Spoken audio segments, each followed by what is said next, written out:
Graça e paz, meu amado, minha amada, povo que vive em comunhão com Jesus.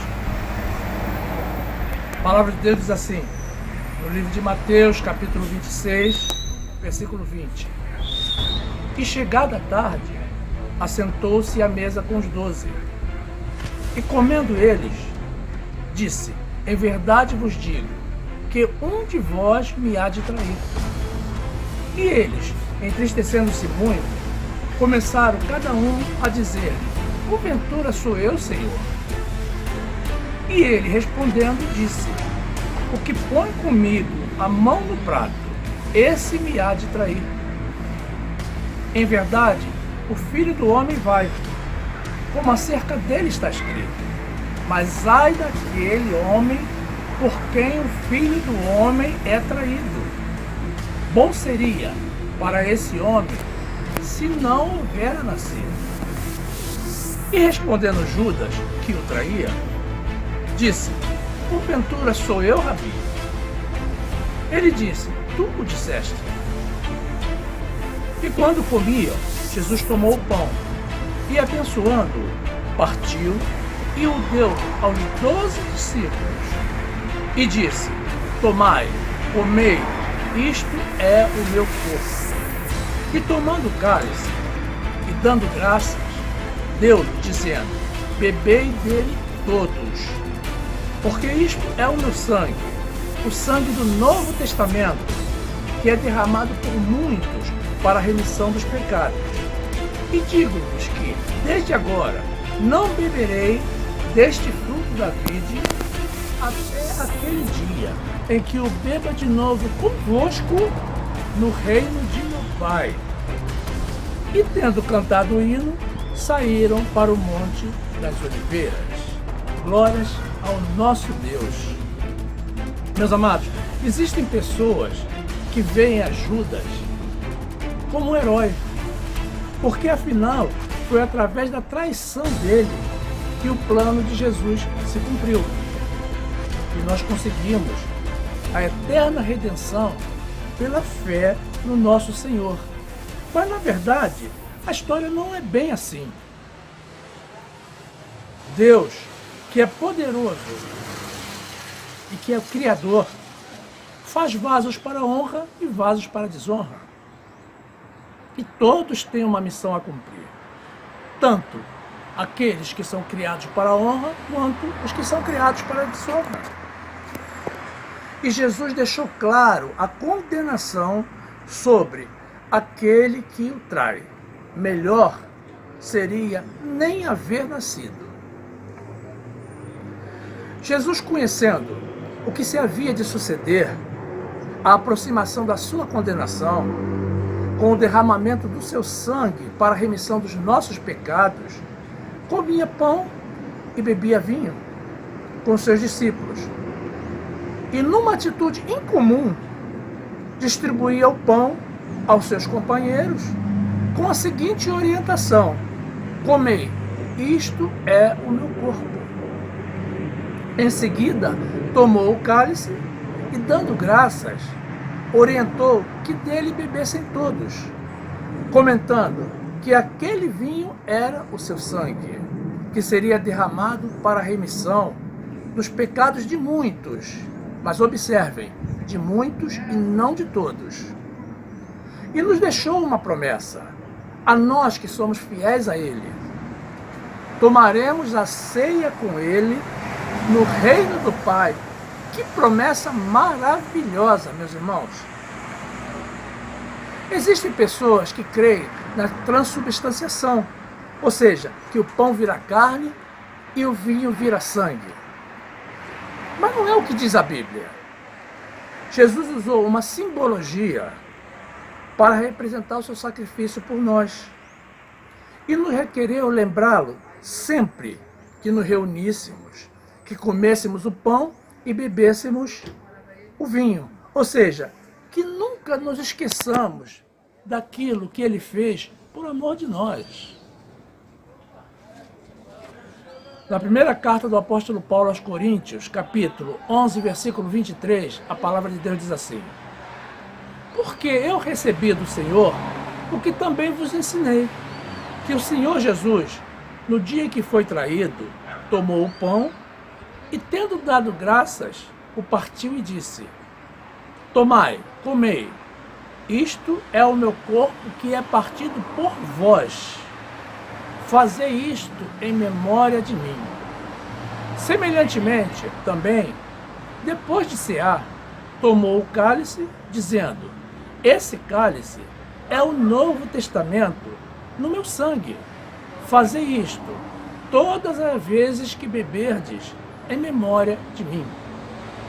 Porque todas as vezes que comerdes este pão e beberdes este cálice, anunciais a morte do Senhor até que venha. Portanto, qualquer que comer este pão ou beber o cálice do Senhor indignamente, será culpado do corpo e do sangue do Senhor. Examine-se, pois, o homem a si mesmo, e assim coma deste pão e beba deste cálice. Porque o que come e bebe indignamente, come e bebe para a sua própria condenação, não discernindo o corpo do Senhor. Por causa disto, há entre vós muitos fracos e doentes, e muitos que dormem. Meus amados, Jesus nos orientou para comermos o pão e bebermos o vinho dignamente. Ou seja, precisamos estar limpos, desprovidos de culpa, de pecado, para poder participar da ceia. Porque aquele que estiver com pecado será culpado do corpo e do sangue do Senhor. E também nos orientou que o pão e o vinho são medicina para os nossos corpos, e que os que participam indignamente estão fracos ou doentes, ou mesmo já são mortos. Por tudo isso, participar da ceia não pode ser um sacrifício, mas um prazer, um memorial, um ato de amor e gratidão a Jesus pela sua morte sacrificial, mesmo sendo uma ordem do nosso Senhor, já que Ele nos ensina que aquele que come da sua carne e bebe do seu sangue viverá para sempre. Livro de João, capítulo 6, versículo 53, a palavra de Deus diz assim: Jesus, pois, lhes disse: na verdade, vos digo que se não comerdes a carne do Filho do Homem e não beberdes o seu sangue, não tereis vida em vós mesmos. Quem come a minha carne e bebe o meu sangue tem a vida eterna, e eu o ressuscitarei no último dia. Porque a minha carne verdadeiramente é comida, e o meu sangue verdadeiramente é bebida. Quem come a minha carne e bebe o meu sangue permanece em mim e eu nele. Assim como o Pai, que vive, me enviou, e eu vivo pelo Pai, assim, quem de mim se alimenta, também viverá por mim. Este é o pão que desceu do céu. E não é o caso dos vossos pais, que comeram maná e morreram. Quem comer este pão viverá para sempre. Glórias a Deus. Meus amados, além da lembrança da obra do Senhor, a ceia do Senhor é um momento de comunhão entre nós e o Senhor, e entre nós e os nossos irmãos, porque participamos todos do mesmo pão e do mesmo vinho. Existem pessoas que a denominam Santa Ceia. Meus amados, não confundamos. Santa Ceia é aquela em que participou Jesus, distribuindo o pão e o vinho. A que nós participamos chama-se Ceia do Senhor. Muito embora seja realizada por pessoas por Ele santificadas, que somos nós. Mas não deixa de ser o cumprimento de uma ordem dele. E é o prosseguimento daquilo que Ele nos ensinou com todo o amor. Primeira carta do apóstolo Paulo aos Coríntios, capítulo 10, versículo 15, a palavra de Deus diz assim: falo como a entendidos, julgai vós mesmos o que digo. Porventura, o cálice de bênção que abençoamos não é a comunhão do sangue de Cristo? O pão que partimos não é, porventura, a comunhão do corpo de Cristo? Porque nós, sendo muitos, somos um só pão e um só corpo, porque todos participamos do mesmo pão. Meus amados, tradicionalmente, realizamos a cerimônia da ceia, onde compartilhamos o pão e o vinho uma vez por mês. Mas essa tradição vem se perdendo entre algumas doutrinas, e isso é sobremodo preocupante. Algumas já substituíram o vinho pelo suco de laranja. Outras já nem realizam mais a ceia com os seus integrantes. Jesus nos ordenou participarmos desse cerimonial em memória dele, até que venha. E é difícil pensar que um suco de laranja lembre o sangue de Jesus. E que não realizando a ceia, estaremos em plena comunhão com ele e com os irmãos, já que estamos em descumprimento. Meus amados, é impressionante a facilidade que tem as pessoas de abandonar as práticas ordenadas pelo Senhor. Como é o caso que estamos descrevendo da ceia do Senhor.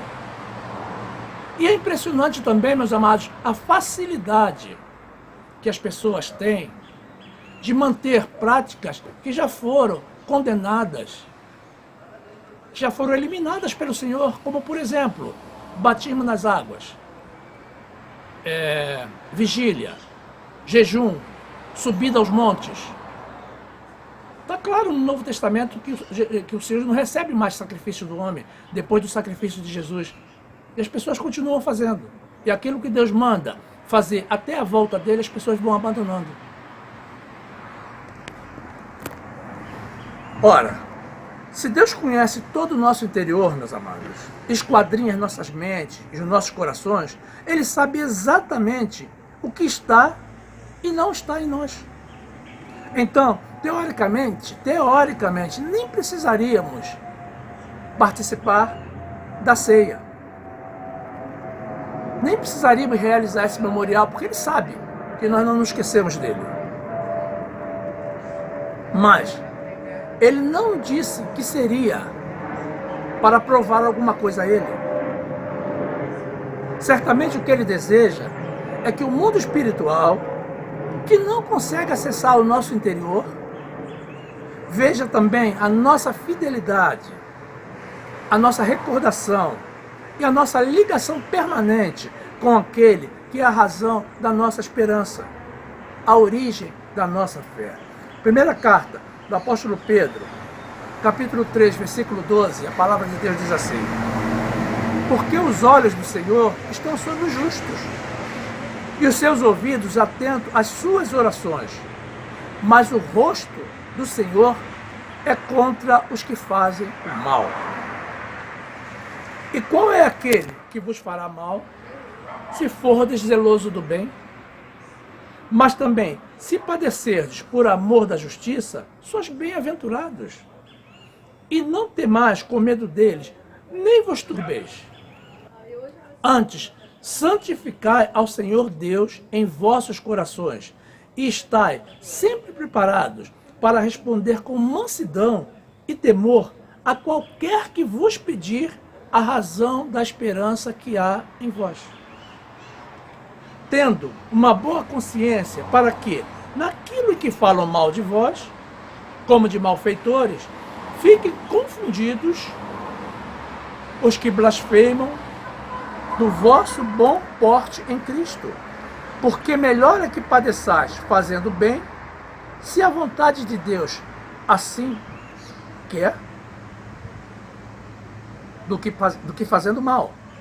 Porque também Cristo padeceu uma vez pelos pecados, o justo pelos injustos, para levar-nos a Deus, mortificado, na verdade, na carne, mas vivificado pelo Espírito. Meus amados, o mundo não está preocupado em fazer o bem, está preocupado em salvar a própria pele.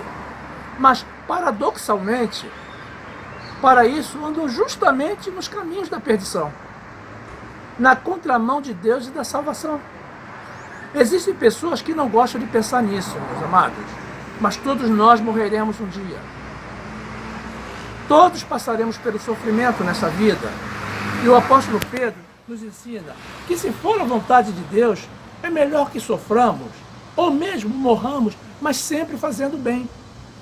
Assim como Cristo, que foi julgado e condenado sem culpa, para trazer o bem a todos nós, os que nele cremos, deixando-nos o seu Novo Testamento, a esperança da glória, o tratado da sua graça, a nossa salvação pela fé nele.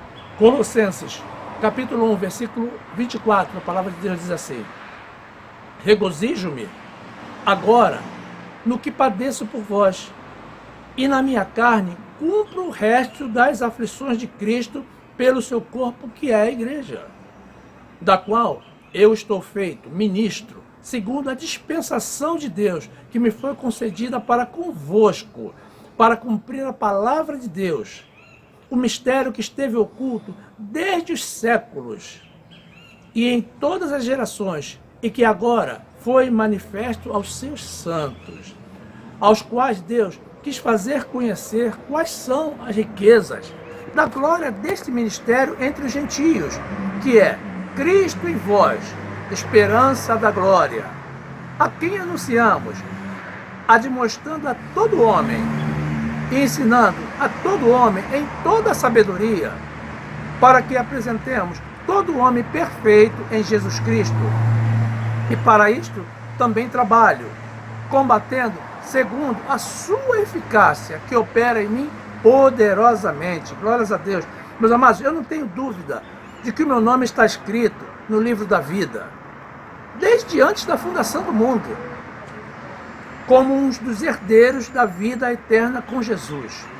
Daniel também, entre tantos outros, não duvidava.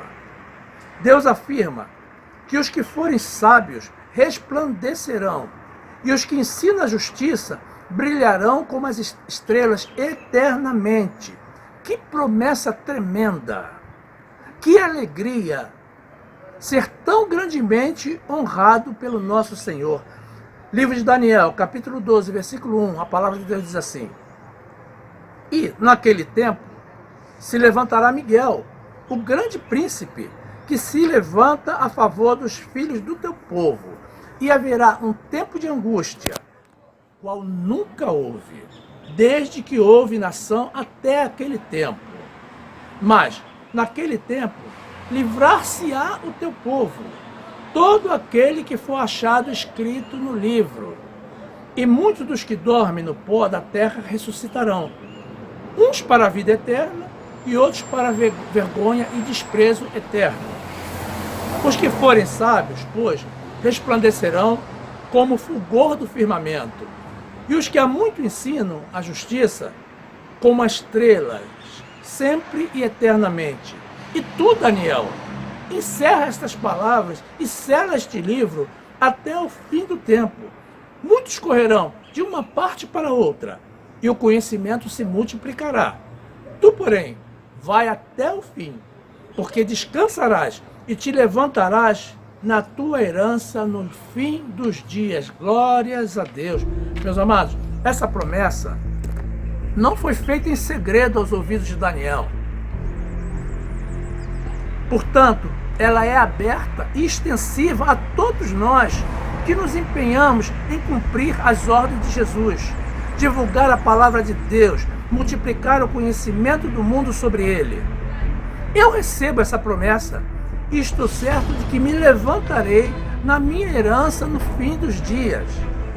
E ali estarei, junto com Daniel e outros grandes heróis da fé, porque eu irei até o fim, meus amados, obedecendo, congregando, participando do pão e do vinho, sem me cansar e sem murmurar. O Senhor me fortalecerá e me conduzirá em triunfo. Essa promessa, meu amado, é válida para você também. que, como eu, prima pela fidelidade ao Senhor, cumprindo com a missão que recebeu dele. Receba, meu amado, essa promessa no teu coração. E por enquanto, fique na graça e na paz do nosso Senhor e Salvador Jesus Cristo.